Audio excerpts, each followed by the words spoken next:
¿Trajo su Biblia? Si no, acérquese a un cristiano que siempre por lo general anda con una Biblia a mano. O alguno de los cristianos modernos que ahora andan con celular, con tablets, ahí tiene algo a mano, alguna tecnología. Quiero invitarle a leer su Biblia, allí en la primera carta a los Corintios. Pablo escribiéndole a la iglesia de Corintios. ¿Sabe que Corintios era un lugar específico? Y de paso voy a hacer una pequeña introducción de 1 hora para que usted entienda que a lo mejor todo es introducción. Después, cuando llegue la hora de predicar, probablemente se hagan las 9:30 y ya no tengamos que ir y el cafecito esté listo.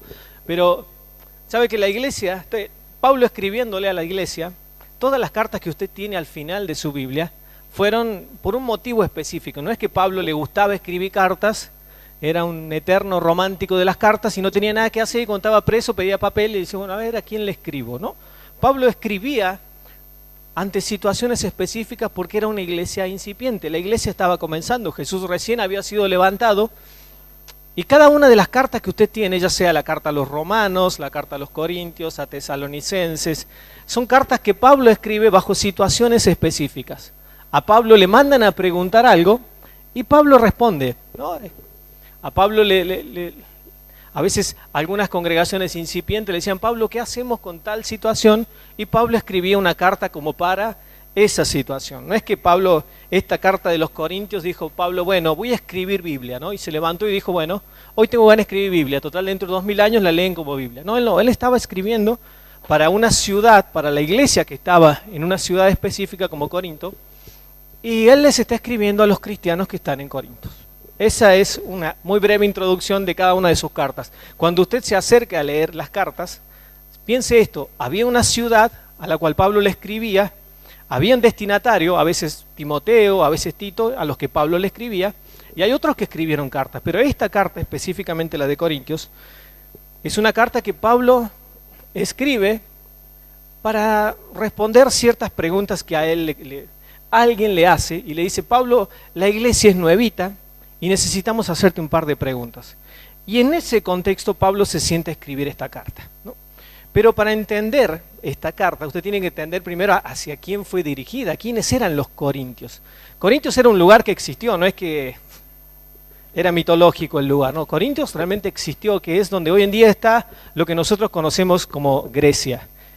Y para que usted se ubique un poquito más, primero nos vamos a ubicar en Europa. Se ubica Europa, si no, mi asistente...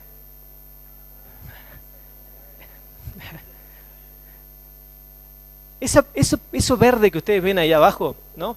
Eso es lo que hoy en día se conoce como Grecia. Y es más, va a ver que estamos mucho más modernizados. Ha llegado la tecnología a nuestras vidas. Eso que está ahí. Probablemente no entendían, sino, ahora sí, claro, lo verde era, ¿no? Eso que usted ve ahí abajo, mire, eso chiquito que está ahí, eso chiquitito, todo eso es Grecia. Eso que está acá es Corintios. Era en su momento donde estaba la iglesia de Corintios. Pero para que usted pueda ver un poquito más de Corintios, nos vamos a acercar con esta cámara. Y usted va a notar que eso que está ahí abajo, precisamente la iglesia de Corintios, estaba ahí. Eso es un istmo, para aquellos que no lo saben, istmo, ¿no? Es algo que une estos dos golfos que ustedes tienen acá. Todo esto es el Peloponeso. Si no, después llega a su casa y pregunta, fíjese un poquito en mapa, Google, ¿no? Y ahí va a encontrar que eso es, ahí en ese puntito, ahí estaba situada la iglesia de Corinto. Ahora usted mira, ¿para qué me sirve? Muy linda la foto, muy educativa, por lo menos hoy se va a ir aprendiendo que ahí estaba la iglesia de Corinto, en Grecia. Y en tiempos en los que esto fue escrito, ese pedacito que ustedes ven ahí, el puntito azul, era aproximadamente de 6,4 kilómetros, 64 cuadras. Había entre el margen izquierdo y el derecho suyo, ¿no? Ahí había, ese fragmento chiquito era de 6,4 kilómetros, ¿sí? 64 cuadras había. Ahí estaba situada la ciudad de Corinto. Lo que sucede es que esto hace 2000 años todavía no se sabía que la Tierra era redonda. Por consiguiente, los que navegaban no emprendían grandes viajes como para decir, bueno, me voy por un lado y aparezco en otro lado. Por lo general, costeaban muchos de los países que estaban ahí. Cuando querían ir por Europa, iban costeando. Y hacer todo este recorrido por alrededor en el mar Mediterráneo, eran entre 400 y 500 kilómetros. Pero hacerlo por ese pedacito de tierra, en donde estaba situado Corinto, eran estas 64 cuadras. Así que las grandes embarcaciones llegaban hasta Corinto, llegaban hasta ahí, ¿no?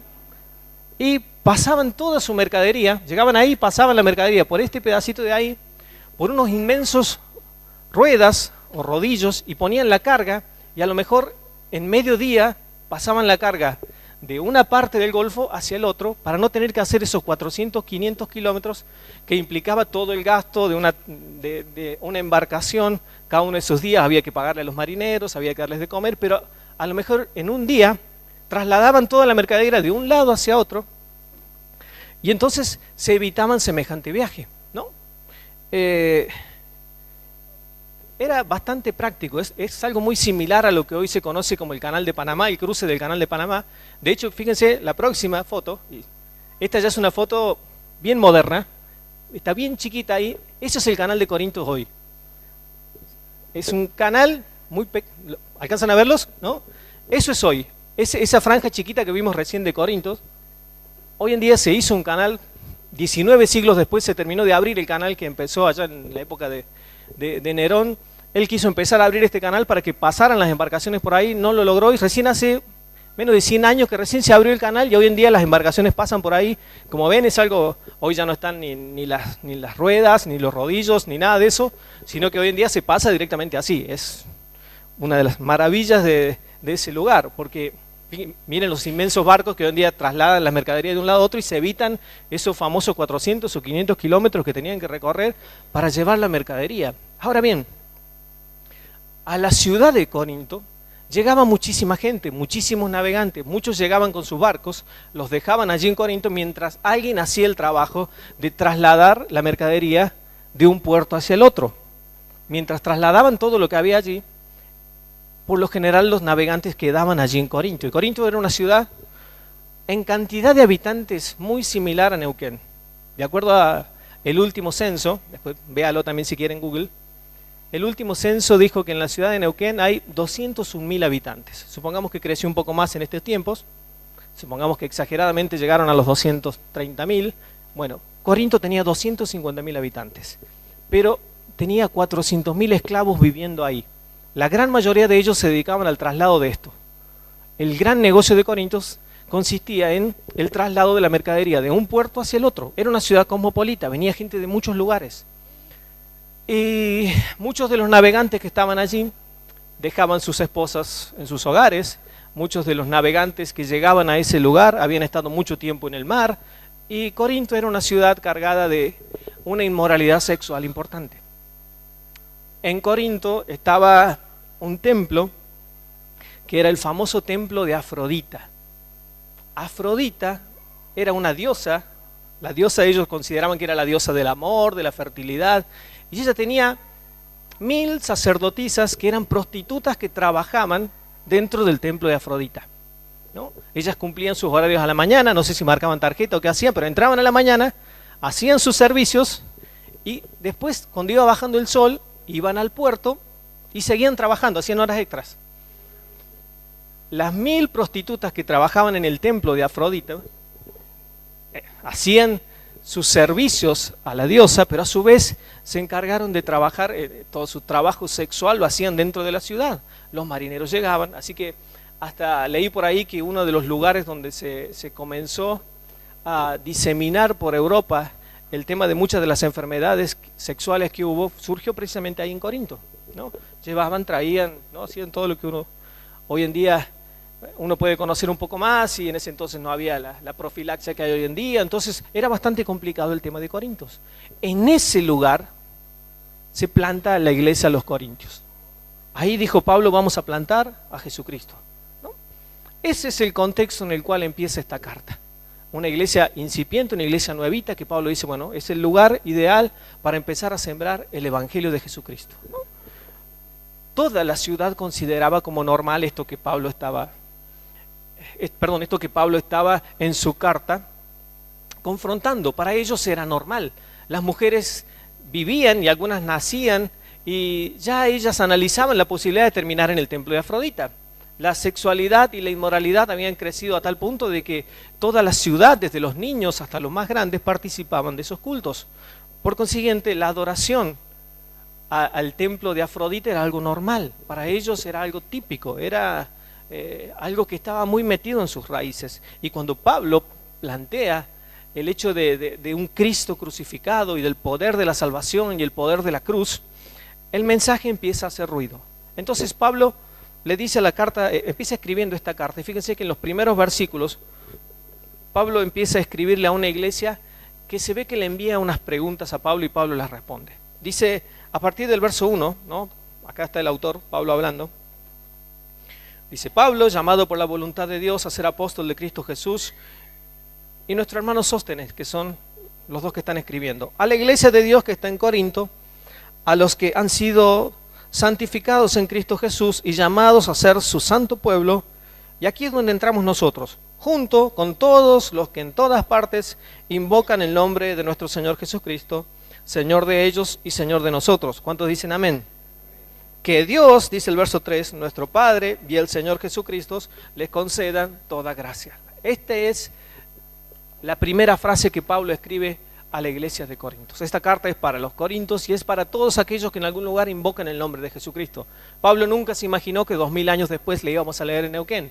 De hecho, ni sabía que existían otros continentes. Pablo dijo: esto es para todos aquellos que invocan el nombre de Cristo. Y hace un tiempo que estamos, como iglesia, más específicamente un mes, que estamos viendo la unidad del cuerpo de Cristo, ¿no? Estamos viendo acerca de cómo Dios nos está hablando en este tiempo de la necesidad de ser uno, de ser un solo cuerpo. Y sabe que toda la carta de Corintios, desde el principio hasta el fin, tiene un hilo conductor. Desde el comienzo hasta el final hay un solo hilo conductor de Pablo, que es el cuerpo de Cristo. Desde que usted empieza a leer Corintios, desde el primer capítulo hasta que llega al final, Pablo está hablando de la unidad del cuerpo de Cristo. A Pablo nunca se le cruzó otro tema en la cabeza. Le hacen preguntas y Pablo siempre responde hablando de la unidad del cuerpo de Cristo. Y lo vamos a ir viendo capítulo por capítulo y vamos a notar juntos de que a Pablo nunca se le cambió el eje de su discurso. Él está diciendo: somos un solo cuerpo, hay un solo Cristo, la iglesia no está dividida, la iglesia es uno, y pone el ejemplo del cuerpo como el máximo ejemplo por el cual entender lo que es la unidad de Cristo, ¿no? De hecho, siempre en la Biblia se menciona un solo cuerpo, siempre la Biblia, de hecho usted va a ver más adelante cuando veamos tanto los dones, como la cena del Señor, como el capítulo del amor, el famoso capítulo 13 del amor, siempre Pablo hace mención al cuerpo, porque la idea de Pablo es hablar a una iglesia en una situación difícil, en un contexto complicado, pero está hablando de la unidad del cuerpo de Cristo. Y dice desde el verso 4 hasta el verso 9, Pablo da gracias a Dios porque tiene la oportunidad de servir a Dios y la palabra ha llegado. Y llegamos al verso 10, donde Pablo comienza a hablar del cuerpo, de este concepto de cuerpo. Dice el verso 10, capítulo 1, verso 10, les suplico, hermanos, en el nombre de nuestro Señor Jesucristo, que todos vivan en armonía y que no haya divisiones entre ustedes, sino que se mantengan unidos en un mismo pensar y en un mismo propósito. Y acá está el meollo de la situación. Dice el verso 11, digo esto, hermanos míos, porque algunos de los de la familia de Cloé me han informado que hay rivalidades entre ustedes. Se ve que alguien de la familia de Cloé, así era la familia, Cloé, ¿no?, se encontró con Pablo, no sé si estuvieron cara a cara o le enviaron una carta y le dijeron: Pablo, la iglesia se está dividiendo. Pablo, en la iglesia hay algunos que como la iglesia es nueva, se ve que hay algunos que no entienden el tema del cuerpo de Cristo. Ah, perfecto. Entonces dice Pablo, no dijo perfecto, dijo: caramba, voy a enviarles una carta y voy a explicarle de qué se trata el cuerpo de Cristo. Él recibe de parte de Cloé ese famoso informe y fíjense lo que responde Pablo a partir de este momento. Me han informado que hay rivalidades entre ustedes. Verso 12. Me refiero a que unos dicen: yo sigo a Pablo, otros afirman: yo a Apolos, otros: yo a Cefas o Pedro, y otros: yo a Cristo. Aparentemente la iglesia en ese momento Y me llama la atención que 2000 años después la iglesia se sigue manteniendo con ese vocabulario. ¿Y por qué Pablo cuando escribe la carta dice esto es para los corintios, pero para todos aquellos que crean el día de mañana y para todos aquellos que lo reciban? Porque aparentemente había algunos que decían yo soy de Pablo, ¿no?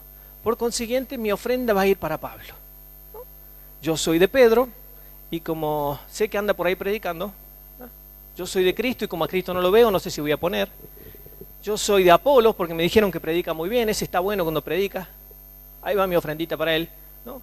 Empezaron a armar grupitos entre ellos, se dijeron nosotros, ok, somos todos de la iglesia, pero nosotros por un lado, ustedes por otro, los nenes con las nenas con las nenas, ¿no? Todos empezaron a crear divisiones entre ellos.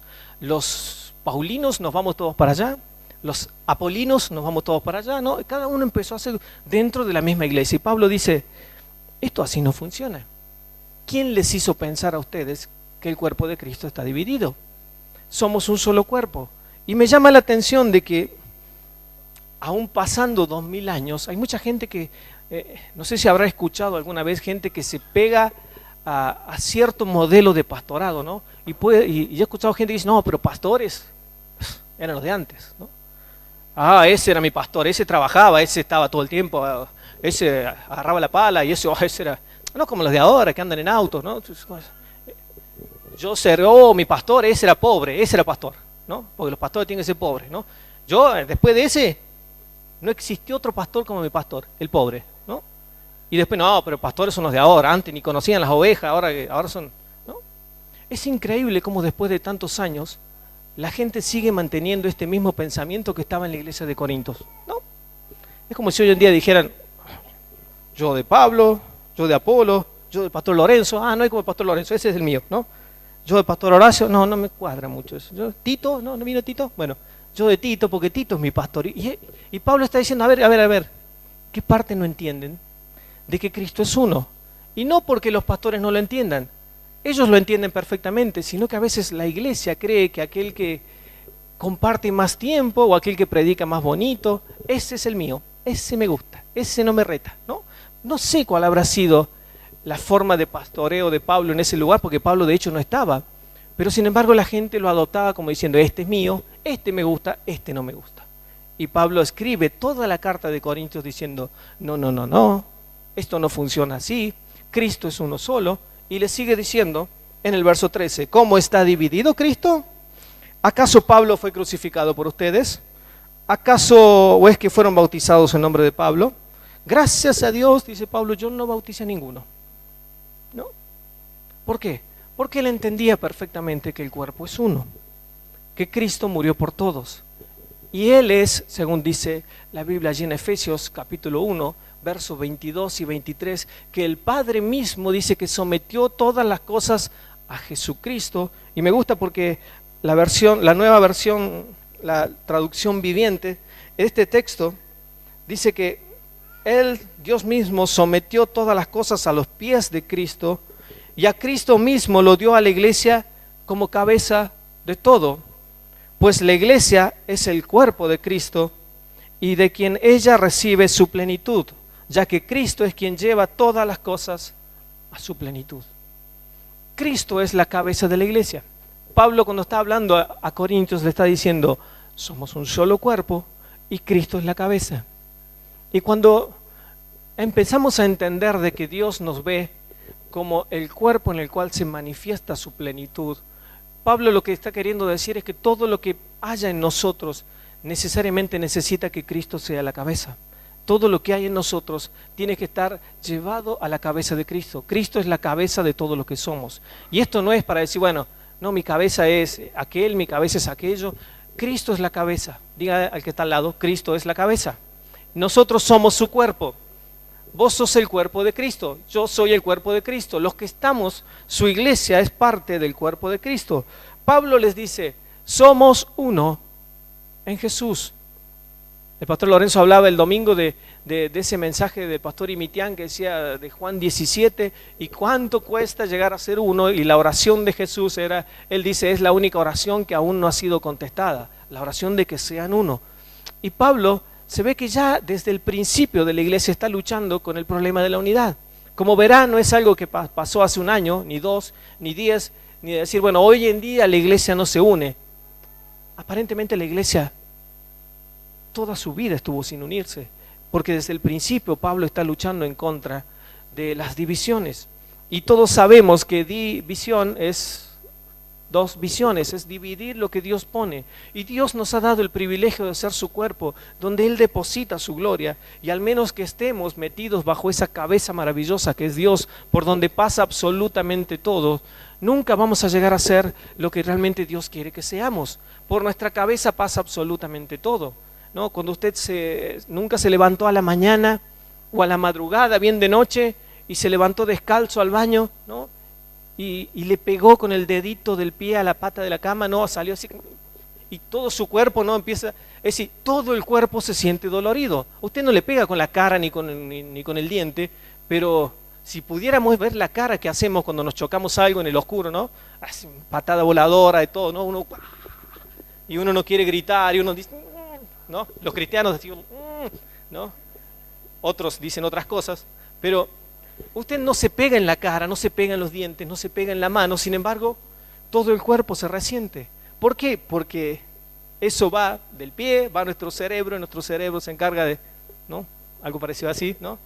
Esa información va a nuestro cerebro y nuestro cerebro allí hace algunos movimientos extraños, ¿no?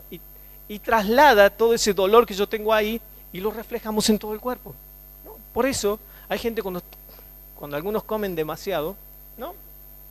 Y terminó de comer, ¿no? Todos hacemos algún tipo de gesto para adelante, para atrás, ¿no? Es como, ¿no? Empezamos a respirar un poco más, ¿no? Estuvo bueno el pollito, ¿no? ¿Qué decimos? No me puedo ni mover, pero pará, si está todo ahí, no, pásame el agua que no, necesito bajar. Voy a salir a caminar, decimos, ¿no? O si no, tengo que bajar la comida. ¿Por qué? Porque todo el cuerpo te está queriendo decir, te pasaste, ¿no?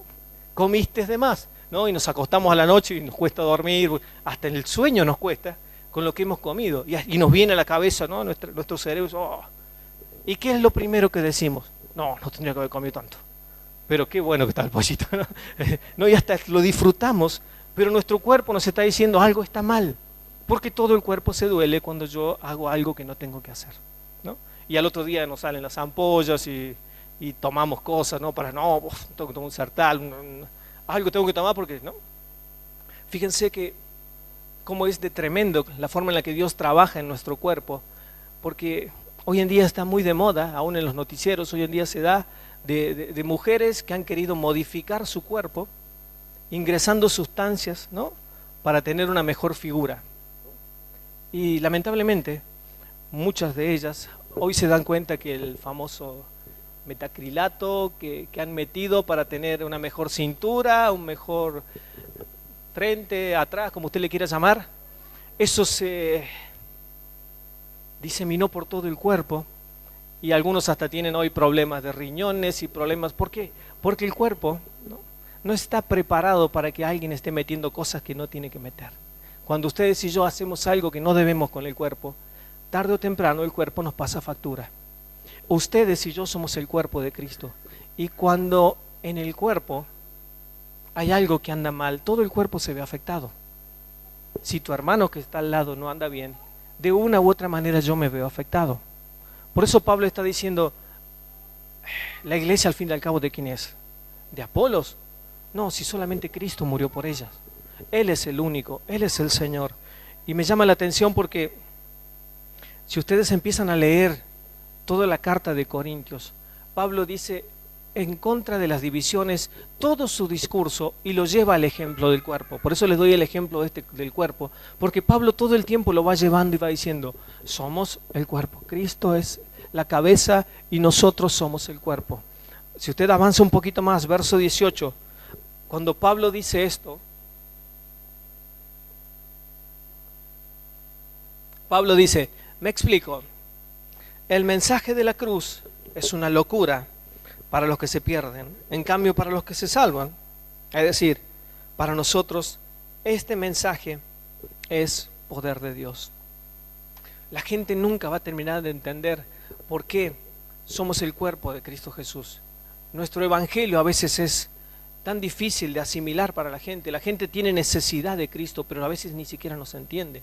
Formamos parte del mismo cuerpo, pero yo también escuché ese testimonio del judío hablando con este pastor y que le decía, bueno, si ustedes no se dividieran tanto, sería mucho más fácil creer en el Dios de ustedes. La gente hoy en día necesita escuchar el mensaje de Jesucristo, pero con un cuerpo hecho pedazos es muy difícil que la gente lo reciba. Si la gente no ve que somos parte de un cuerpo, no le interesa ser parte de algo que está dividido. Es como si usted quiere ser parte de una organización donde no sabe quién es el presidente, quién es el vice, quiénes son los vocales, y alguien viene y te dice, vení, unite, que también somos muchos, ¿no? Y a veces pareciera que la iglesia se encuentra en la misma situación, donde amontonamos gente, pero no me pidan que me comprometa, no me pidan que esté en un grupo, no me pidan que obedezca, yo quiero hacer la mía, y así nos va. Porque es como tener una sustancia extraña dentro de nuestro cuerpo, y nuestro cuerpo tarde o temprano nos va a estar diciendo, algo anda mal. Algo anda mal, yo no puedo hacer lo que se me dé la gana porque tarde o temprano terminó afectando a otro. Y esto es lo que Pablo comienza a decir. El capítulo 2, todo el capítulo 2, fíjense que Pablo habla de que lo que él les está enseñando es sabiduría celestial, es revelación de Dios. Pablo no les está enseñando un verso nuevo. Toda la sociedad en ese momento estaba contaminada por la cultura griega, por el racionalismo. Toda la ciudad de Corinto estaba infectada por la inmoralidad sexual. Ellos consideraban normal el hecho de la inmoralidad sexual. Sin embargo, Pablo les dice, esto que yo les estoy predicando, para muchos es locura, pero para nosotros es poder de Dios. Muchas veces nos vamos a encontrar hablando de algo que para la gente es locura, pero nosotros que lo hemos experimentado podemos decir, es poder de Dios. Si yo le dijera en esta hora, ¿cuántos han experimentado de una u otra manera el poder de Dios? Y pudiera levantar su mano, usted, yo sé que más de uno levantaría y diría, mira, Dios hizo esto conmigo, Dios hizo aquello, Dios me sanó, Dios cambió mi hogar, Dios cambió mi familia, Dios restauró toda nuestra casa, Dios aún nos ayudó en muchísimas áreas. Y todos diríamos, Dios hizo algo. Pero lamentablemente no todos lo entienden, porque una de las grandes barreras por la cual la gente no llega a conocer a Dios es por nuestras divisiones, por pensar que somos de tal, somos de, yo soy esto, yo soy aquellos, y no es con ánimos de ofender a nadie, pero es muy difícil hoy en día encontrar 2 cuadras seguidas en esta ciudad donde no haya un templo, ¿no? Es como que hay uno en cada cuadra. Y no digo que está mal, no digo que está bien, digo que esa es la imagen que estamos dando del cuerpo de Cristo para aquellos que no lo conocen, ¿no? Y la gente nos ve y nos dice, bueno, ¿qué diferencia hay entre este y qué diferencia hay entre aquellos? ¿Y por qué ustedes sí, por qué ustedes no? Porque esto lleva siglos.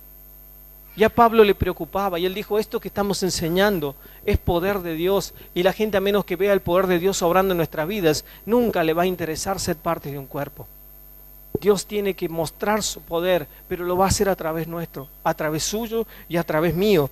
Y a menos que no entendamos de que Dios, por su Espíritu Santo, quiere usarnos, y que para usarnos necesitamos llegar a la plenitud de Cristo, empezar a conocerlo un poco más, es muy difícil que la gente a veces quiera acercarse a nuestras congregaciones, porque nos ve tan divididos y dice, bueno, si estos se pelean entre ellos, si se viven peleando entre hermanos, hasta el Martín Fierro decía, ¿no? Si se pelean los hermanos, se los devoran los de afuera, ¿no? Y a veces uno dice, no, pero en la iglesia no pasa. No, no debería. Y el capítulo 3, me llama la atención del capítulo 3, porque ¿a que no saben de qué sigue hablando Pablo? De lo mismo que estaba hablando en el capítulo 1. Pablo no cambió de tema. Ustedes me mandaron a preguntar sobre las divisiones, dice Pablo. Ok, sigo hablando de las divisiones. Capítulo 3. Yo, hermanos, no pude dirigirme a ustedes como espirituales, sino como inmaduros, apenas niños en Cristo.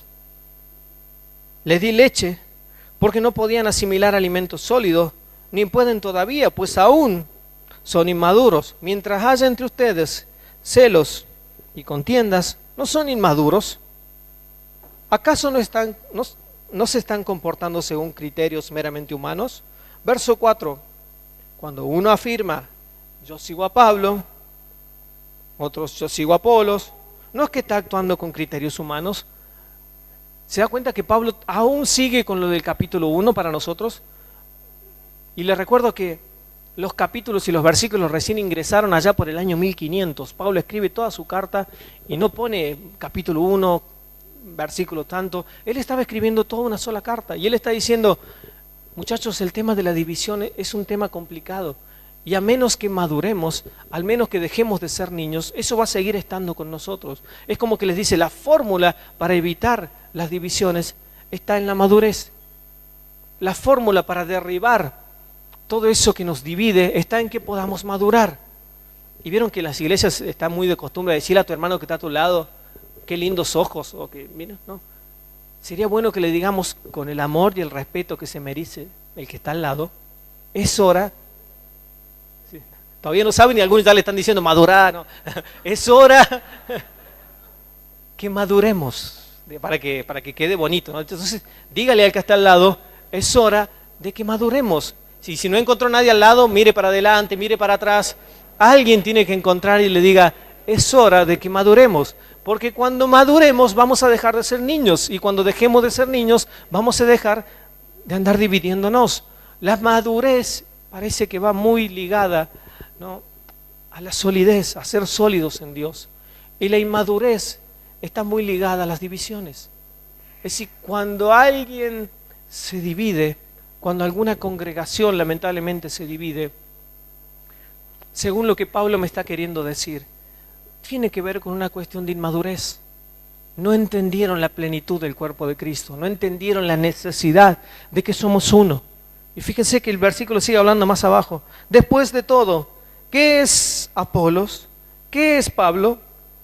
Nada más que, y trasládelo a su vida, trasládelo a su cotidianeidad, trasládelo a nuestro tiempo, y la respuesta sigue siendo la misma. Nada más que servidores por medio de los cuales ustedes llegaron a creer, según lo que el Señor le asignó a cada uno. Y cuando entendemos ese concepto de que el que está al lado no es más que yo, sino que es parte del mismo cuerpo y que yo lo necesito, y que el que está a mi izquierda no es mejor que yo, sino que él también me necesita y que todos nos necesitamos, nos damos cuenta de que lo que más daño nos hizo fue pensarnos sumamente independientes y pensarnos totalmente ajenos a la realidad del cuerpo. Creer que yo puedo hacer todas las cosas nos ha hecho mucho daño. Conocen gente que es A, B, C, D, canta, predica, silba, barre. No, pensar que podemos hacer todo nos ha hecho mucho daño. Porque Dios, es decir, porque tu oreja no te la dio Dios para que mastiques. Porque tu pelo no está en el ombligo, tu pelo está en la cabeza. Cada uno ocupa un lugar, pero somos todos importantes. Y de hecho, el capítulo 12, cuando lleguemos un poquito más adelante, usted se va a dar cuenta que Pablo, ¿qué dice? Somos un cuerpo. Nos necesitamos mutuamente, porque a Pablo nunca se le fue de la cabeza la idea de combatir la división. Y capítulo tras capítulo va diciendo, somos un cuerpo, somos uno. Cristo no está dividido. El que dice que es de Pablo, el que dice que es de Apolos, es un inmaduro y producto de su inmadurez está haciéndole daño a otro. Cuando hablamos de esa manera estamos diciendo, no, porque como decía el pastor Penisoto, la iglesia de fulano, la iglesia de tal, se da cuenta que es lo mismo que Pablo estaba diciendo hace 2000 años. Yo de Pablo, yo de Apolo, la iglesia de tal, la iglesia del otro, la iglesia de aquel otro, porque la iglesia sigue siendo la iglesia de Cristo, sigue siendo su cuerpo y Cristo sigue siendo la cabeza. Y cuando Cristo deja de ser la cabeza, empezamos a andar para cualquier lado, ¿no? ¿Ha visto a alguien por ahí sin cabeza? No me va a salir al jinete, no. Digo, ¿ha visto alguna vez a alguien sin cabeza? No. Pero pareciera que muchas veces dejamos a Dios de lado y nos manejamos como acéfalos. No, hacemos lo que queremos, porque todas las decisiones pasan por nuestra cabeza. Y nuestra cabeza es Cristo. Hay gente que se acostumbró a que le estén diciendo qué tiene que hacer. Y usted sabe que la cabeza es la que determina qué es lo que yo tengo que hacer. Mi mano se mueve, no porque esta mano le dice, movete, y está, listo, sí. No es que esta mano le dice, mira cómo levanta el pie, levanta, no. Es decir, mi cerebro manda la orden y mi cuerpo lo asimila. Y en mi cerebro, ahí está mi cabeza. Y cuando Cristo, hay gente que está diciendo, bueno, a ver, yo estoy esperando que el pastor me diga si puedo ver Tinelli o no. No te lo van a decir, porque para eso está Cristo. Cristo es la cabeza. En su plenitud, Él lo llena todo. Yo no necesito que alguien me diga si está bien o está mal, porque para eso está Cristo, ¿no? Porque ¿qué son nuestros líderes sino colaboradores, servidores a través de los cuales podemos llegar a conocer a Dios? Mi hermano, mi hermana, cuando ustedes y yo lleguemos a conocer a Dios y nos apasionemos por Dios, no hace falta andar preguntando si me puedo poner esto, si me saco aquello, si está acá, si hago esto, si escucho, si veo, si digo, porque Dios a través de su Espíritu nos habla y nos dice qué está bien y qué está mal. Y no va a tener que mandar un mensajito, ¿puedo hacer esto? ¿No? ¿Puedo orar por un enfermo? ¿Se irá sanado o tiene que venir otro con más poder que yo? ¿No? A ver, ¿qué dice Dios? ¿Qué dice tu cabeza? ¿Qué te está diciendo la cabeza? Entonces, cuando entendemos de que Cristo es la cabeza, de que Él lo llena todo, de que la plenitud está en Él y que Él lo depositó en su iglesia, nos vamos a dar cuenta de que necesitamos urgentemente volvernos a Cristo, nuestra cabeza, sin la cual no podemos hacer nada. Y este capítulo 3 me gusta porque Pablo ya empieza a hilar más finito.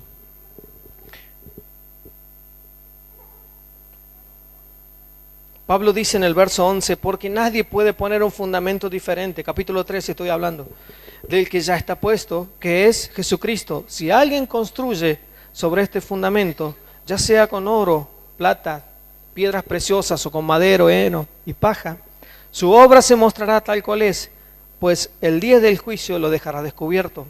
El fuego dará a conocer y pondrá a prueba la calidad del trabajo de cada uno.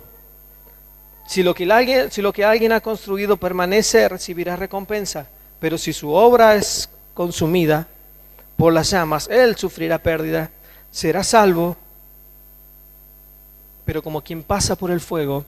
Y aquí hay un texto que al menos para mí fue sumamente revelador, porque lo escuché en más de una ocasión y siempre lo entendí como que era un texto aplicado a otro tipo de situación que ya les voy a explicar y que ya vamos a entender juntos. Dice el verso 16, ¿no saben que ustedes son templo de Dios y que el Espíritu Santo habita en ustedes? ¿Alguna vez escucharon este texto? ¿No saben que somos el templo de Dios y que el templo habita en nosotros? Dice el verso 17, si alguno destruye el templo de Dios, él mismo será destruido por Dios, porque el templo de Dios es sagrado y ustedes son ese templo. La Biblia dice que nosotros somos el templo, ¿no? La Biblia no dice que nosotros somos los templos, sino que la Biblia dice que somos el templo. ¿Alguna vez le dijeron que no hagas esto porque vos sos el templo? No hagas aquello porque vos sos el templo, ¿no? No te hagas eso porque sos templo. Ya vamos a llegar, no se anticipe. Este pasaje específicamente está diciendo que todos somos el templo del Espíritu de Dios. Todos, absolutamente todos. Pero usted me dirá, bueno, pero a mí me enseñaron de que yo soy templo. Sí, yo también soy templo y usted también es templo. Pero este pasaje específico está hablando de que todos formamos parte del templo. Y por eso el mismo texto habla de que a Pablo todavía no se le fue de la cabeza de que estamos dividiendo el cuerpo. Y Pablo dice, se olvidan de que todos, ¿acaso ignoran de que todos formamos parte del templo? Si alguno de ustedes, traigo a mención este edificio, ¿no? Dice, bueno, yo soy el templo, pero soy esa parte de allá arriba, ¿no? Y si esa parte de allá arriba está descuidada, termino afectando todo el templo, ¿no? Es como una casa que empieza a tener humedad, ¿no? Y yo puedo ignorar que hay humedad en la casa, pero tarde o temprano esa humedad va a empezar a aflorar y cuando me dé cuenta hasta se me va a terminar cayendo el revoque, voy a tener que pagar mucho más para arreglarla, porque todos formamos parte de un solo templo. Si en el templo que formamos todos hay cosas que están mal, me termina afectando la hermosura en su totalidad. Porque este texto específicamente está hablando de que todos somos templo. Por consiguiente, si alguien de nosotros está mal, terminas afectando la hermosura de todo el templo. No es un concepto colectivo, está hablando de que todos, cada uno de nosotros, individualmente formamos parte del templo de Cristo. Entonces, si tu hermano que está al lado está mal, él está afectando el templo, porque todos formamos parte del templo. Cuando hay gente que dejó de congregarse, parte del templo está sufriendo. Es como que si hubiera un agujero en la pared porque falta un pedazo del templo. Cuando alguien dice, bueno, no me interesa más la iglesia, es como si hubiera un gran agujero en la pared. Y ustedes saben que puede venir el invierno, puede venir el verano, y no queda bonito. Gracias a Dios aquí como iglesia se hace un esfuerzo grande por hermosear el templo, pero si hubiera una gran mancha ahí en la pared, es muy probable que cada vez que usted venga, en lugar de mirarme a mí, de vez en cuando va a estar mirando esa mancha que ensucia la pared del templo. Y es más, hasta va a estar hablando de la mancha del templo, ¿no? Será la gran mancha del templo, porque no queda bien, porque arruina el resto, ¿no? Porque no hace juego con la totalidad. Y Pablo está diciendo, no ignoren de que todos somos parte de un solo templo, que es el lugar donde Cristo mora. El templo de Dios, dice el verso 17, es sagrado.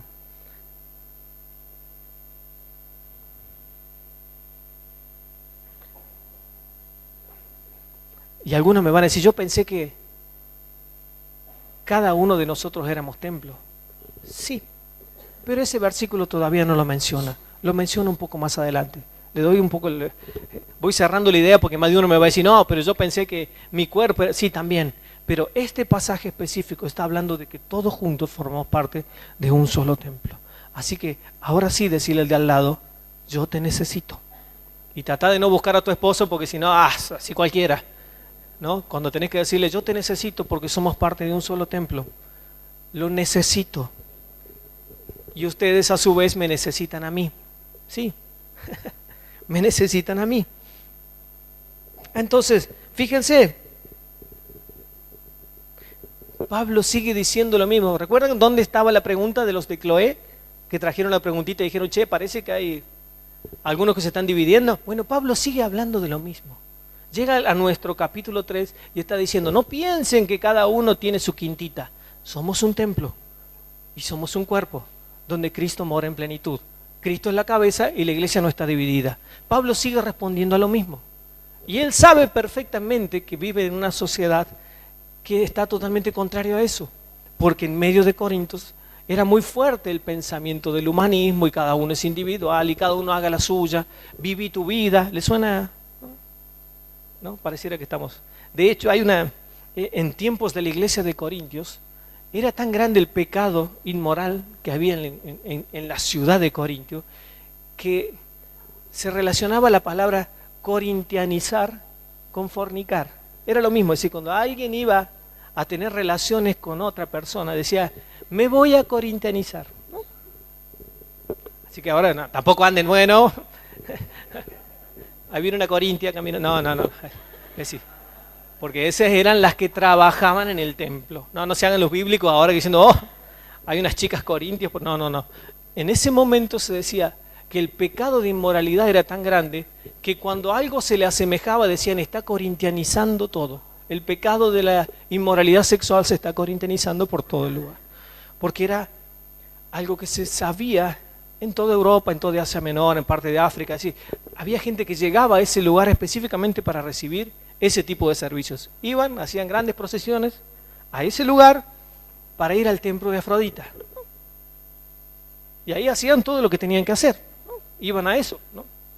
Entonces Pablo, en medio de todo eso, parece que gente que era parte de ese culto, de pronto dijo, ¿qué es este Cristo que me están predicando?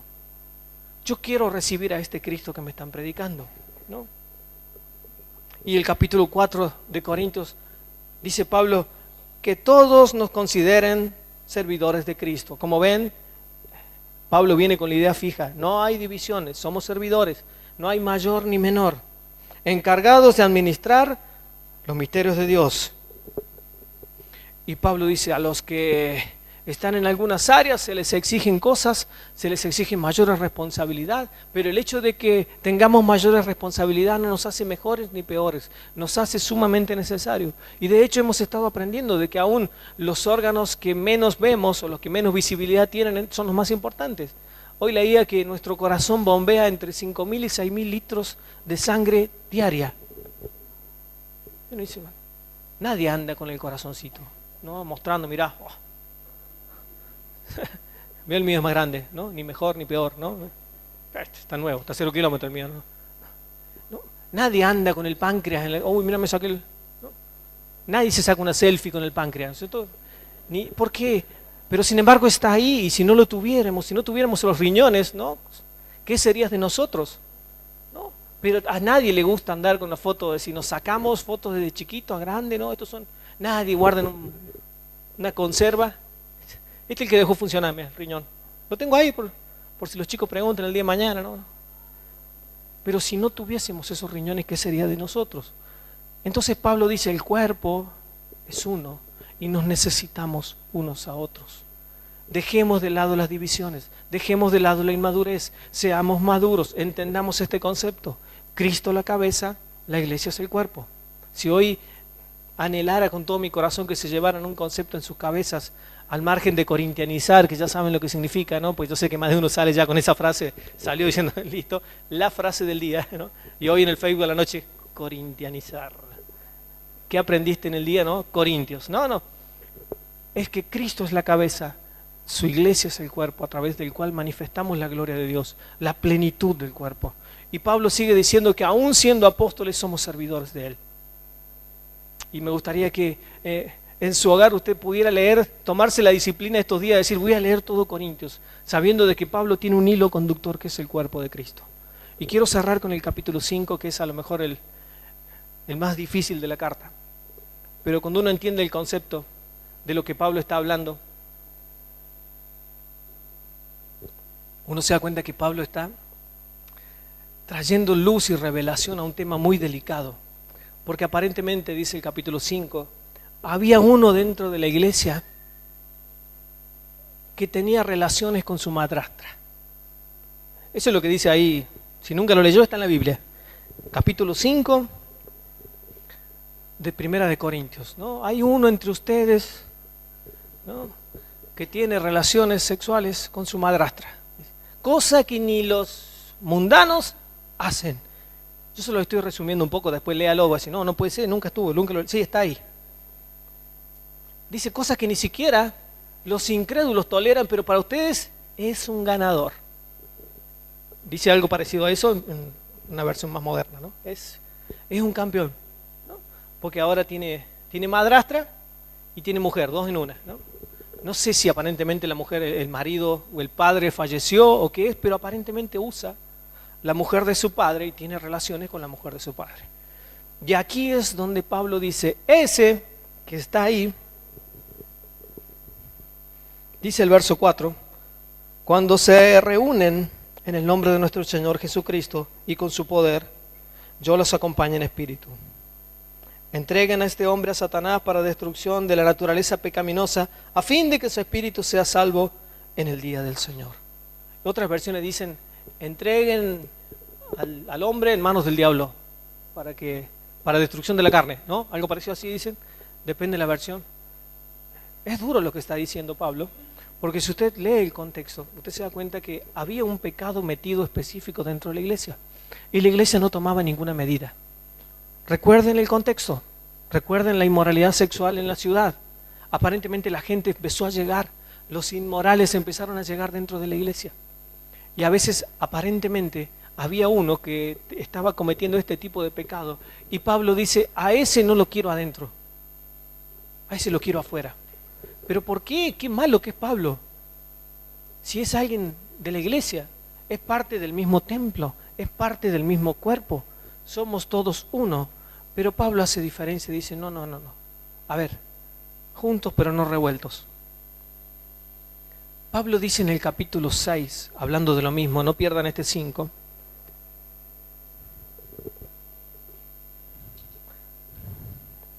Verso 18, huyan de la inmoralidad, sexual.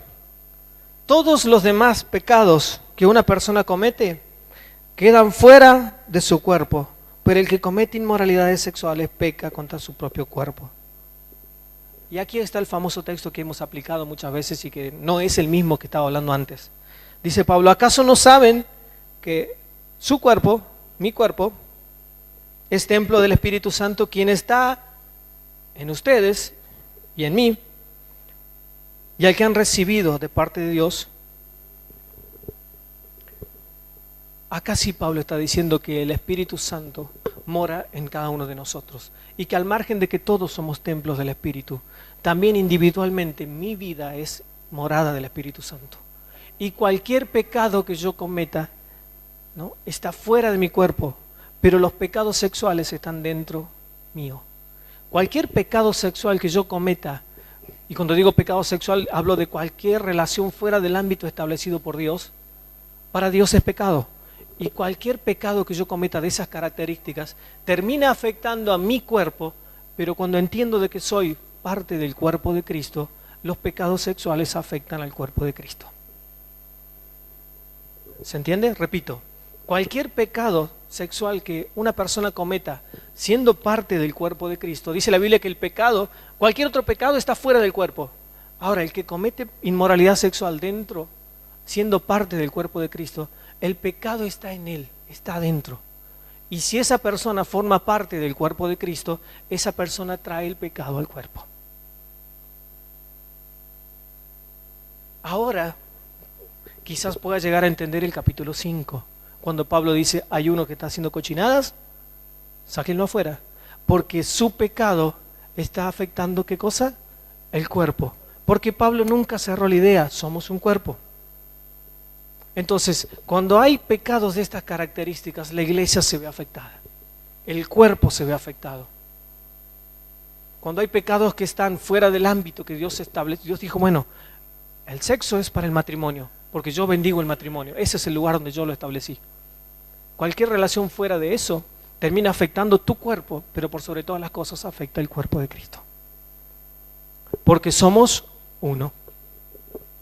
Y yo vengo de un trasfondo donde el tema, recuerdan el tema de las disciplinas, y cuando había quizás otros que hace también muchos años que están dentro de las iglesias, cuando se tomaban decisiones en relación a las disciplinas, ¿no? y estaban enmarcadas dentro de lo que eran los pecados sexuales, toda la iglesia se dolía, ¿no? Porque cuando las congregaciones eran más pequeñas, era imposible. A veces en las congregaciones grandes uno nos anda preguntando quién está así, quién no, ¿no? Aparte que no es nuestra responsabilidad. Pero cuando yo que vengo de una congregación pequeña y donde cuando ocurría uno de estos pecados que nosotros decíamos de inmoralidad sexual, de fornicación y de adulterio, como iglesia nos dolíamos mucho, ¿no? Tener que apartar a alguien, porque es parte del cuerpo. Yo esto lo entendí recién viendo cuando Pablo dice esto, ¿no? Es decir, con razón Pablo toma una medida tan drástica y dice, sáquenlo porque está afectando el cuerpo, sáquenlo porque está haciendo daño, porque el pecado de ese se mete dentro de la iglesia. Y a menos que tomemos decisiones firmes, eso se ramifica. Y esto es triste, pero cada vez más gente se ve involucrada en este tipo de pecados. Y cada vez siguen saliendo más a la luz y cada vez los vemos más metidos dentro nuestro. Y eso me termina afectando a mí. Porque yo no disfruto, como creo que ninguno de ustedes disfruta, de un adolescente que viene y me dice, voy a ser papá, tengo 14, 15 años. ¿No? Probablemente el mundo lo ve como, wow, qué pibe, qué ganador, qué hombrecito. ¿No? Porque aún dentro de nuestras iglesias, dijo Pablo ahí, esas cosas ni siquiera se tienen que mencionar entre nosotros, porque somos el cuerpo. Y cualquier pecado sexual se mete dentro del cuerpo y hace mucho daño. Y nos vemos afectados. Y es doloroso, porque somos un cuerpo. Y como cuerpo nos duele cuando hay algo que entra en nuestro cuerpo. Por eso decía el ejemplo recién de lo que hoy está de moda, el famoso metacrilato que se pone en las modelos, ¿no? El cuerpo se resiente, al cuerpo le duele. Y empieza ese dolor, se empieza a mover por todo el cuerpo. Y como iglesia eso nos hace daño. Cuando hay pecados de estas características y se descubren, eso está afectando mi vida. Y eso afecta a tu vida. No es un problema de fulano y de fulana. Es un problema nuestro como iglesia. Y tenemos que orar para que eso no esté. Para que eso deje de ser el motivo por el cual a veces jóvenes, mayores, personas grandes, porque esto no es cuestión de los más chicos, no, los chicos son terribles. El pecado de la inmoralidad sexual está metido desde el más chico hasta el más grande. Este que estaba acá, estaba con la madre, con la esposa de su papá. No es algo que hoy sucede, no es un descuido, no es una cañita al aire, como otras veces hemos dicho. Es algo muy delicado y Dios, cuando habla a través de Pablo, está diciendo, cuidado con el tema de los pecados sexuales porque terminan afectando mi cuerpo. Y Pablo dice, ojo, no toleren ese tipo de pecados, no los alienten, porque eso le hace mal a mi cuerpo, ¿no? Y si decimos que Cristo es la cabeza, Cristo termina sufriendo cuando hay ese tipo de pecados. Dios tenga misericordia y nos ayude a entender de que mi cuerpo es templo del Espíritu Santo. Tu cuerpo es templo del Espíritu Santo. El cuerpo de cada uno de los que está acá es templo del Espíritu Santo. Pero a su vez todos somos parte de un solo templo. Somos su templo, somos su iglesia, somos su cuerpo. Y necesitamos más que nunca levantar nuestras defensas. Ustedes saben que cuando el cuerpo ingresa una sustancia, ¿no? Un virus, el cuerpo mismo tiene mecanismos de defensa para expulsar ese virus, ¿no? Tanto con la gripe, con el resfrío, la temperatura, tiene temperatura, bueno, el cuerpo está dando señales de que se está defendiendo, está expulsando ese virus, porque no quiere que eso se prolongue y termine afectando otras cosas.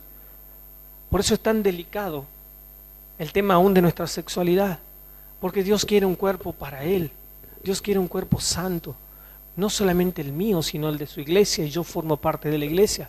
Y cada vez que Dios, o que la palabra hace una mención a su iglesia, hace una mención a su cuerpo, siempre lo ve como un organismo vivo, no lo ve como una organización. No somos la organización fulano de tal, somos un organismo viviente. Su iglesia, el cuerpo está vivo. Cristo dijo, yo soy la resurrección y la vida. El que en mí cree, aunque esté muerto, vivirá. Él dijo, yo soy el camino, la verdad y la vida. Siempre Jesús habló de la vida. Jesús nunca habló acerca del fracaso de la muerte. Él habló, incluso Él venció la muerte misma para darnos vida, y somos su cuerpo. Y un cuerpo vivo, un cuerpo sano, tiene sus mecanismos de defensa. Y eso es lo que tenemos que reforzar, para que el pecado no empiece a filtrarse dentro de nuestras filas y dentro de nuestro propio cuerpo, porque tarde o temprano eso afecta a los demás. Tarde o temprano nos lastima, tarde o temprano nuestros adolescentes, nuestros jóvenes se ven afectados por eso, pero no solamente ellos, sino que los más grandes también, y empiezan a pensar que la sexualidad es algo, nos juntamos, ¿no? Total, en algún momento arreglamos los papeles ¿no? Y Dios dice, no, hay pasos. Hay pasos. No es una cuestión de juegos, porque eso está afectando a la iglesia. Necesito vivir una vida de acuerdo a lo que Dios estableció. Y si Dios te dice, bueno, Dios marcó estas pautas o esto, es así, porque así Dios lo estableció. Y por eso Pablo como que, fíjense que dice, no, a ese, sáquenlo directamente, porque se termina afectando a los demás, ¿no? No les está diciendo, bueno, fíjense cómo trabajan con él para que no se nos vaya, ¿no? Porque a veces hasta queremos ser más buenos que Dios. Dios dice, ok, Él vino para restaurar, para sanar, para liberar. Pero ojo, no está hablando de un inconverso. Está hablando de uno que estaba metido adentro, que se ve que todavía le gustaba hacer cosas que no tenía que hacer. No está hablando de alguien que está dando sus primeros pasos. Está hablando de uno que a ellos mismos llamaban hermano. Se ve que era alguien que hacía rato que estaba, pero que de pronto dijo, bueno, hagamos la nuestra. Está linda la madrastra, ¿no? Total, papá no se va a enterar, ¿no? Vivo mi papá, ¿no? Tuvo buen ojo. Él dijo, no, esas cosas no se toleran en la iglesia, porque el pecado de ese me termina afectando a mí. La maldad que está en él me termina afectando. Y últimamente hemos aprendido, y con esto quiero cerrar, mucho acerca de la iniquidad, ¿no? Y la iniquidad es aquello que está metido aún en nuestros huesos mismos, ¿no? Y cuánto daño ha producido en nuestras vidas la iniquidad acarreada no solamente por nosotros, sino aún por nuestros antepasados, porque es algo que está metido dentro del cuerpo y que aparentemente puedo vivir una vida en plenitud. Pero si eso está metido dentro mío, termina afectando no solamente mi vida, sino aún las que están alrededor mío. Porque ahí se mete y pasa desapercibida. Y lamentablemente este tipo de pecados hasta se meten dentro de la iglesia y pareciera que pasan desapercibidos. Pero Dios los ve. Y no estamos para juzgar a nadie, no. Dios me libre. De hecho, Pablo más adelante escribe esto. No estamos para juzgar ni para condenar a nadie. Estamos para llevar todas las cosas a Él. Pero es bueno saber de que Cristo es la cabeza. Y que si hay algo que está mal en mi cuerpo, el que termina, a donde termina llegando todo es a mi cabeza. Nunca estuvieron en algún lugar donde alguien que dice ser parte del cuerpo no tiene un comportamiento como debiera, ¿no? La gente no te dice, vos no sos, ahí está el hermanito tal, la hermanita tal, qué boquita el hermanito, mirá qué usurero que es como jefe, ¿no? Tiene a los empleados ahí negros, ¿no? La gente ve y dice, ahí va el Hijo de Dios, ahí está el hermanito tal, la hermanita tal, ¿no? El cuerpo se ve lastimado, pero por sobre todas las cosas, Cristo mismo es avergonzado, porque somos un cuerpo. Ahora nos gozamos cuando Cristo es glorificado a través de uno o de otro. Dice, bueno, fulana de tal terminó siendo abanderada y el mejor promedio y terminó su carrera y llegaron al matrimonio como debieran, y es como que nos gozamos porque el cuerpo está dando señales de decir, ahí hay un Hijo de Dios que está plantando la bandera del cuerpo de Cristo. Ese está dando pasos gigantes en el reino de Dios. Y ahí decimos, ese es hermano. Y cuando un famoso se llega a los pies de Cristo, decimos, ¿sabías que fulanito se convirtió? Ese es de los nuestros, ¿no? Ahora hablo, no, es como que hasta nos inflamos el pecho. Y en más de una ocasión, yo me acuerdo, deportista que decíamos, ese. Y yo iba a la escuela y le decía, ¿sabés qué? Es de los míos. Y hoy en día las cámaras vieron que en los partidos de fútbol, en ese entonces no había HD, tenía pantalla. Era más largo para atrás el televisor que de frente, pero recuerdo que yo les decía, eso va a una iglesia como voy yo, ¿no? Y un día lo enfocan al hermanito. Yo el lunes no quería ni aparecer en la iglesia, ¿no? Y no hizo falta que me dijera nada, porque ya me lo veía venir, ¿no? Hasta que en algún momento alguien lo dijo. ¿Qué pasó tu hermanito ayer? Se le salió la cadena al hermanito que está. Todos hablan así, los tuyos, y dicen, ¡epa! No, se convirtió, pero le cuesta, hay algunas cositas que le cuesta. Le cuesta bastante, ¿no? ¿No? Yo me imagino si a mí me puso incómodo, yo me lo imagino a Dios, ¿no? Porque me llamaba la atención que encima hablaba por no, porque bueno, la gloria es para Jesús, ¿no? Y metió un gol y se levantaba la remera y decía, Jesús es mi... Y después Jesús entraba a la cancha y se olvidaba, dejaba a Jesús en el banco suplente, entraba, ¿no? Y le pegaba hasta la madre adentro. Pero Jesús es mi... Y la gente piensa que somos todos iguales. Y me acuerdo que me decían, ¿vos sos igual que este?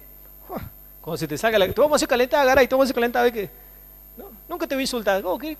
No, te vamos a hacer calentada, Garay. Siempre me acuerdo de esa frase.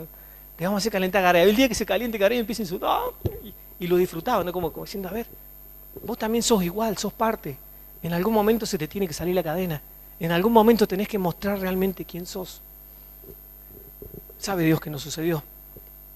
Pero la gente nos está mirando porque somos un cuerpo. Y cuando nos dividimos, la gente lo ve porque sabe que somos un cuerpo. Y cuando hacemos algo malo a los ojos del mundo, la gente lo ve, pero nuestro Dios también lo ve. Y nuestro Dios está pendiente, porque aún Dios nos ve de día, Dios nos ve de noche, Dios nos ve en nuestra casa, Dios mira nuestro Facebook, Dios mira absolutamente todo. Porque cuando yo hago algo que no corresponde, primeramente estoy afectando mi cuerpo, que es templo del Espíritu Santo, pero por sobre todas las cosas estoy afectando el templo de Cristo donde Dios mora, que es su iglesia, pero aún mayor estoy afectando su cuerpo, que es el lugar donde Dios habita en plenitud. Y esto no es para que diga, bueno, yo hago la mía, no, la tuya me afecta. No hagas lo que se te dé la gana, porque mientras vos haces la tuya, me estás quitando bendición a mí. Porque como iglesia muchas veces no podemos crecer a causa de que hay cosas que Dios todavía está sacando a luz. Y uno me podría decir, pero qué injusto, por el pecado de otro va a pagar uno. Cristo pagó por cada uno de nuestros pecados, pero somos un cuerpo. Y el cuerpo como tal se resiente ante una situación extraña, dolorosa, fea y alejada del propósito de Dios. Yo quiero que nos tomemos unos minutos para orar a Dios.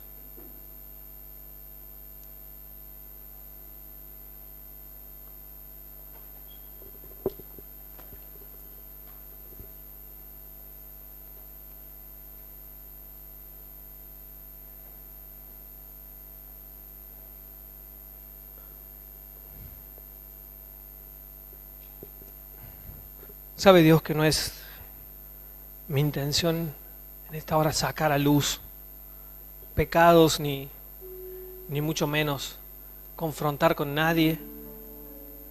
Y por sobre todas las cosas, sabe Dios que nunca se me cruzó ni siquiera por mi cabeza el hecho de apuntar a algo por una situación específica o por una persona.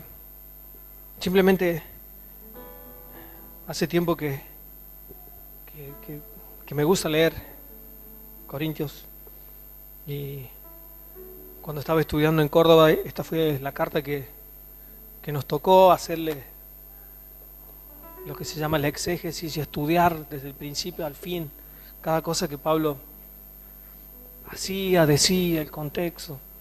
Y a medida que más me iba entrando en la carta, más cuenta me daba que es una carta, parece que está hecha en el 2014.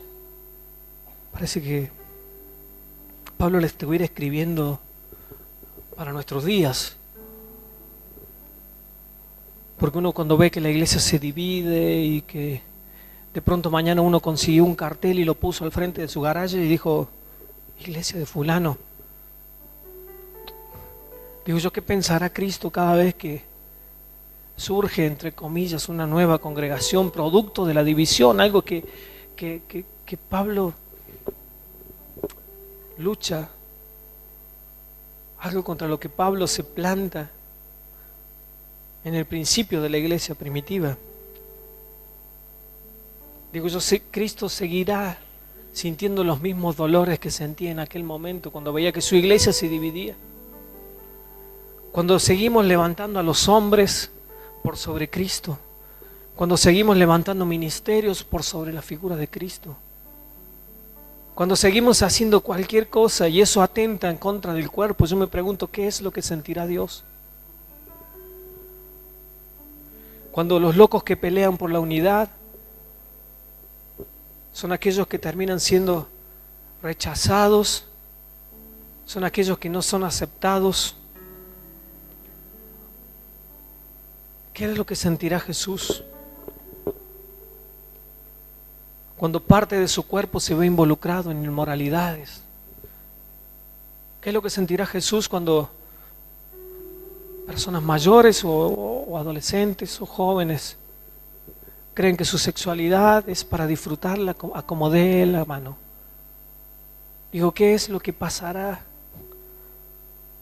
por el corazón de mi Dios? Porque en medio de todo esto, la gente que no lo conoce a Él sigue incrementando sus excusas para no conocerlo. Y a veces somos un obstáculo para que esa gente llegue a conocerlo. Oh Dios, te pido que en este tiempo abras los ojos de nuestro entendimiento para conocerte y para descubrirte y para verte a vos por sobre todas las cosas. Señor, no nacimos para hacer lo que se nos da la gana.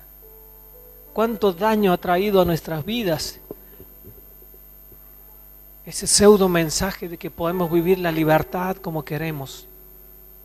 Dios nos hizo libres, pero dentro de la libertad también yo tengo la opción de decir no. Parte de la libertad es poder decir no. Parte de la libertad es decir, yo no lo hago. Tengo la posibilidad de decir no. Dios pone en mi mano el hecho de decir no. Que el diablo no te engañe diciendo que podés hacer lo que quieras, porque no lo podés hacer. Porque te guste o no, me estás afectando a mí, estás afectando al que está a tu lado y aún estás afectando a las próximas generaciones. Tu vida tiene mucho precio para Dios. Sos parte de un cuerpo, sos parte de un templo. El Espíritu Santo fue derramado sobre tu vida como lo fue derramado sobre mí. Y eso no te permite vivir como se te da la gana. No se te permite hacer lo que se te da la gana. Porque si vos no sos considerado con lo que Dios ha puesto en tu vida, tarde o temprano el cuerpo mismo termina alejando y sacando afuera aquello que le provoca daño. Tarde o temprano, no soy yo, no es el pastor, no es el que está al lado, no es tu líder. Tarde o temprano el cuerpo te expulsa. Y Dios tenga misericordia de eso. Porque cualquier sustancia que entra al cuerpo, tenemos un mecanismo de defensa y eso hace que no afecte lo demás. Y como cuerpo de Cristo, Dios también tiene en su iglesia mecanismos de defensa para que el pecado no se meta dentro de su pueblo. Por eso Pablo nos insta a permanecer unidos, a permanecer completamente unidos a Él, a dejar de lado la división, porque cuando somos uno, entiendo el valor del que está al lado, entiendo que el que está al lado, si está sufriendo, me necesita. Si él se duele por algo, yo no puedo dejar de dolerme. Y ahora entiendo cuando Jesús decía: Padre, que ellos sean uno. Porque aún tu palabra nos enseña a llorar con los que lloran, a reír con los que ríen, a gozarnos con ellos. Pero tu palabra también nos enseña de que somos responsables los unos de los otros. Y que por el hecho de ser responsables, yo tengo que amar al que está al lado y trabajar en pos de la unidad del cuerpo de Cristo. Si este mensaje fue para Corintios hace 2000 años, sigue siendo el mismo para hoy. Si en medio de una sociedad que le daba la espalda a Jesucristo, que le daba la espalda al Evangelio, que le daba la espalda al mensaje de la cruz, a la sabiduría celestial, a no sabiduría terrenal, sino a la sabiduría celestial, más que nunca hoy es un mensaje vigente para nuestros tiempos. Dios sigue buscando una iglesia, Dios sigue buscando un cuerpo, Dios anhela la santidad en el hogar, Dios anhela la santidad en tu vida, Dios anhela la santidad en tu trabajo, Dios anhela la santidad en la calle, Dios anhela la santidad, porque sin santidad nadie lo verá. Señor, ayúdanos en estos tiempos a entender de que somos un cuerpo, que nos necesitamos los unos a los otros. Todos somos parte de ese mismo cuerpo. Y como cuerpo, Señor, como iglesia, como hijos tuyos, anhelamos esa plenitud. Anhelamos esa plenitud. Señor, gracias. Gracias por tu palabra. Porque aún 2000 años después sigue siendo viva. Sigue siendo eficaz. Sigue siendo más cortante que espada de doble filo. Porque aún 2000 años después sigue sanando, sigue restaurando, sigue salvando. Gracias porque 2000 años después, aún para los que se pierden, esta palabra es locura, pero para nosotros es poder de Dios.